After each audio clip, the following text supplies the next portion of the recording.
Nama saya Andika Damanik, nomor mahasiswa saya 415 2011 0017.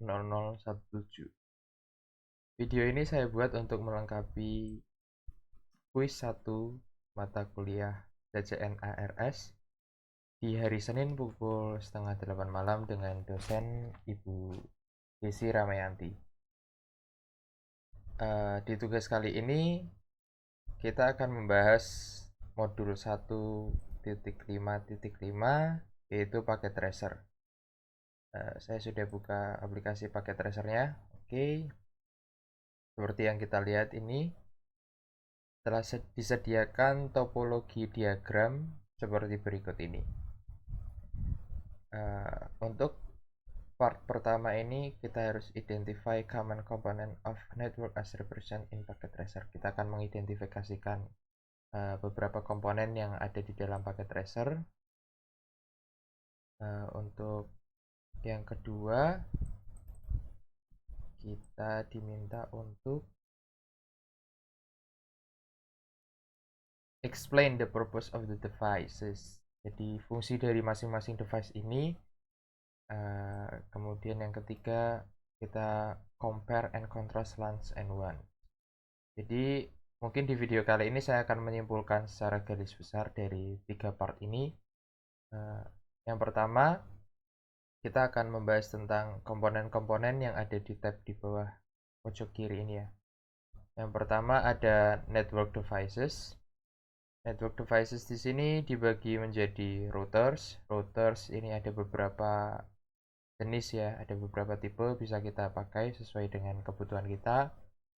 Kemudian ada switch dan beberapa jenis switch juga. Kemudian ada hub, ada security, ada wireless devices, ada wireless access point dan lain sebagainya, ada beberapa jenis. Kemudian ada security dan ada WAN emulation ya. Ini ada cloud-nya. WAN itu wide area network, nanti kita akan bahas. Kemudian ada end devices atau end user kalau kita sebut, beberapa perangkat akhir, perangkat dalam topologi diagram. Di sini ada end devices, ada end devices di rumah, ada end devices smart city, ada industrial, ada power grid. Kemudian ada komponen. Nah, ini ada board, kemudian ada connections, ini berkaitan dengan media apa yang kita pakai, jenis-jenis kabel, ada koaksial, ada kabel modem, ada kabel straight, ada kabel cross, dan lain sebagainya. Ini miscellaneous,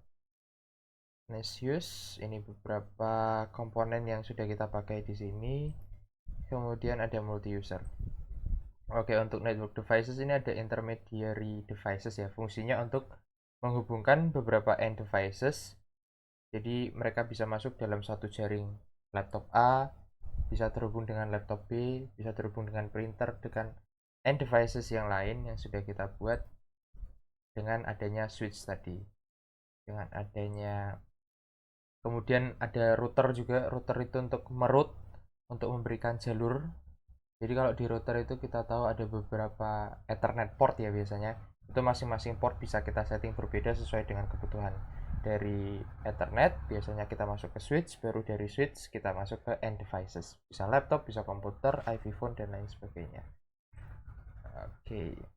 Kemudian ini end devices seperti yang saya jelaskan tadi. Kemudian compare antara LAN dan WAN. Nah, ini kita masuk langsung ke topologi diagramnya.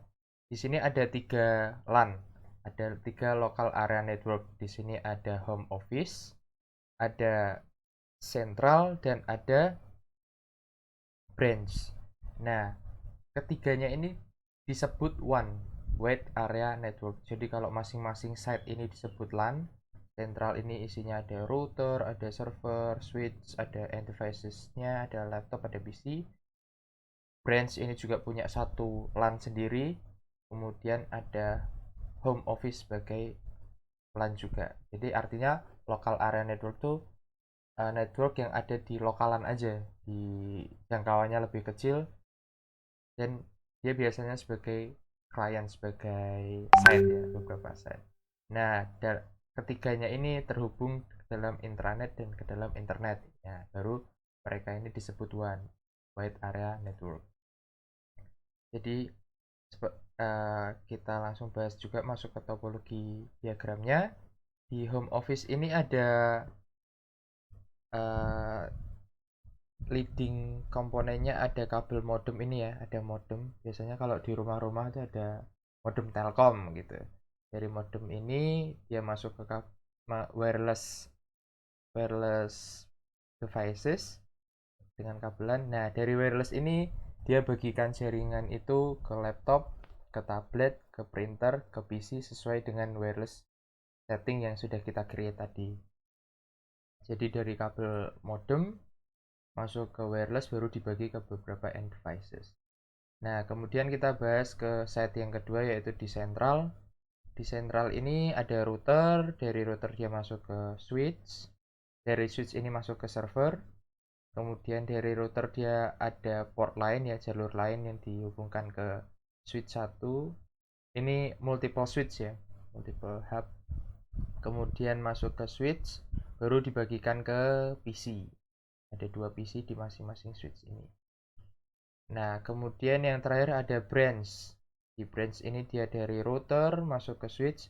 Dari switch ini dibagikan ke server, ke printer, kemudian ke IV phone, kemudian ke PC sales dan PC accounting.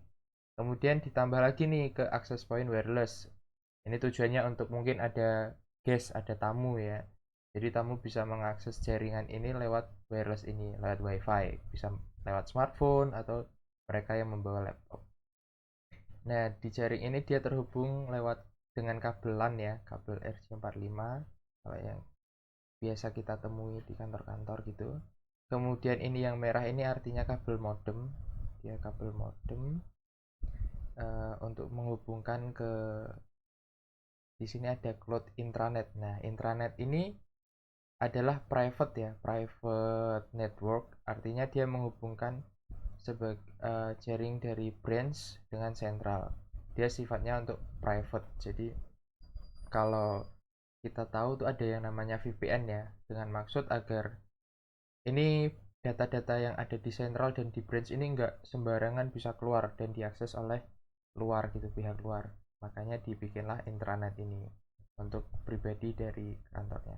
Nah, dari central dan branch ini untuk masuk ke home office, dia terhubung lewat internet.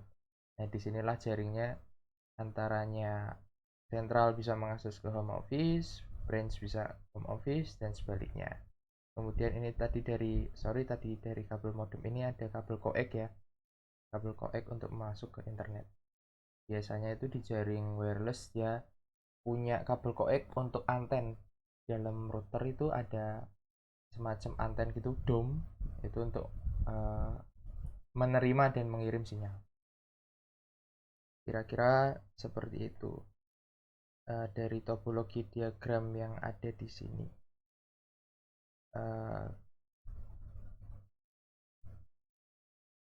Seperti pengalaman saya ya, di Angkatan Laut itu dia sudah pakai VPN dari Telkom, karena mereka sifatnya secure, agar data-data tersebut tidak bisa diretas oleh sembarang orang dan diakses sembarang orang. Makanya dia menggunakan VPN untuk menghubungkan beberapa site dari kota 1 ke kota 2 ke kota 3 ke pangkalan-pangkalan lainnya menggunakan VPN tadi. Oke, saya kira demikian penjelasan saya tentang topologi diagram di kuis 1 ini. Semoga bermanfaat untuk teman-teman juga semuanya yang menonton. Untuk melengkapi juga tugas saya, tugas CCNA-RS kuis 1 ini, mohon maaf apabila ada kekurangan. Terima kasih juga untuk Ibu Desi Ramayanti. Sekian video kali ini. Akhir kata, wassalamualaikum warahmatullahi wabarakatuh. Terima kasih.